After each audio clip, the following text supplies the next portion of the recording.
Mercedes are worried after discovering a feature that both the Aston Martin and Red Bull cars can do that the Mercedes W14 cannot. Toto has even gone on record stating that their cars would break for us if they were to attempt to do the same. What exactly can both the Red Bull and Aston Martin cars do that the Mercedes cannot? And is there a certain someone that has worked across both of these teams that could be the reason behind this? Let's discuss this very matter. This major feature was first uncovered during the 3 days of pre-season testing by the Mercedes team, and it's left them a little confused as to how they have managed to achieve it. And it's that both the RB19 and AMR23 can run their cars approximately 10mm lower to the ground than that of the Mercedes W14. This piece of news comes courtesy of Amos. Now, if true, this is quite the feat to have over the juggernaut machine that is the Mercedes. Given that the lower you can run your car to the ground, the more downforce that your floor is going to produce over that of your rivals. To put this in a little bit of context, for each millimeter lower you can run your car, you stand to gain approximately 1 to 2 points of downforce, which would equate to roughly just under half a tenth of a second in lap time. So, say you are able to run your car 10mm lower than that of your rivals, including Mercedes and their W14. This could equate to nearly 2.5 tenths to half a second over their rivals. Before we move on with today's video, if you're new around here and enjoying the content thus far, please consider subscribing to the channel. And while we're on the subject of subscribing, I want to thank each and every one of you that has helped me achieve the goal of 1000 subs. And as promised, we will be running a competition on the channel where I'll be giving 3 subscribers a piece of teamwear from their favourite team. The competition will be coming up very shortly, with terms and conditions to follow. Having potentially a half a second lap time advantage over your rivals is very impressive, given the changes to the floor for the 2023 season, as this is something that the teams should not be able to do with their 2023 machinery.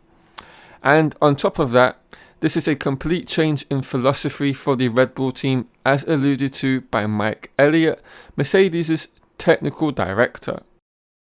Red Bull has fallen from one extreme to the other. Last year, it was the car that had the highest rake at the back. Now, it's the lowest at the rear, he commented. What's more even puzzling for the team is that the Red Bull negotiates all the bumps and curves on the Bahrain International Circuit, and most likely will do so across the entire calendar, despite the little ground clearance. It's as if the suspension of the RB19 has been built for that of a Rolls Royce. And of course, the car doesn't suffer from any porpoising either when lowering it further towards the ground. So this has led to the conclusion that Red Bull are one step ahead of its rivals in this particular area. Now, on to that one person who has been a key member of now both Red Bull and Aston Martin. Remember me mentioning them?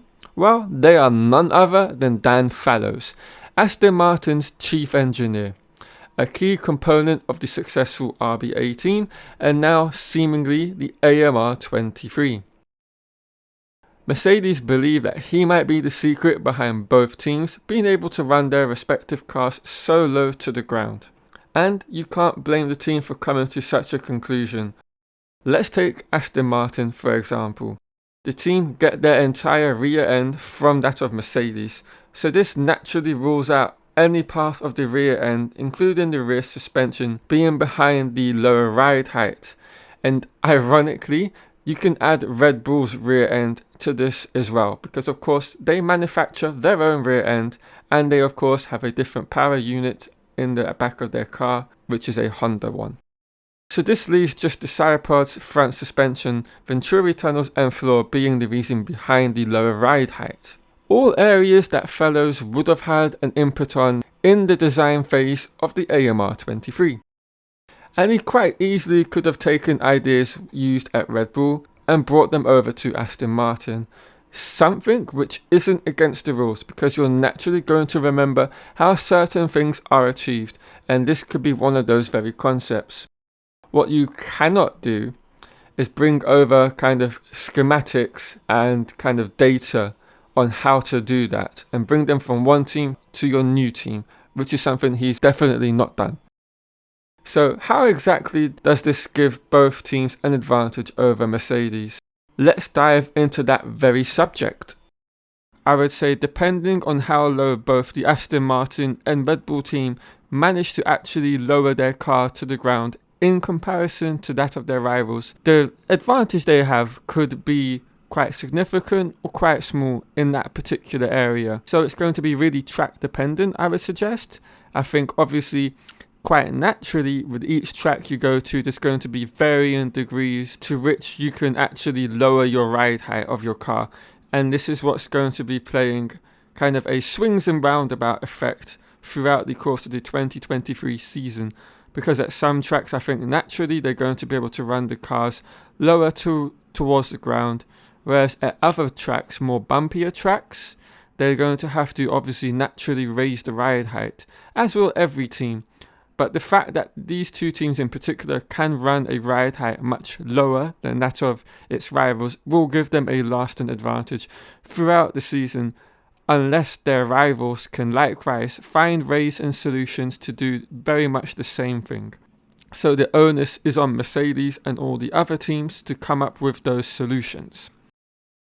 Right guys, thank you all for watching the video. I hope you've enjoyed it. If you have, please leave a comment down below. Subscribe if you're new around here, and I will catch you all over this coming Formula 1 weekend during the Bahrain Grand Prix.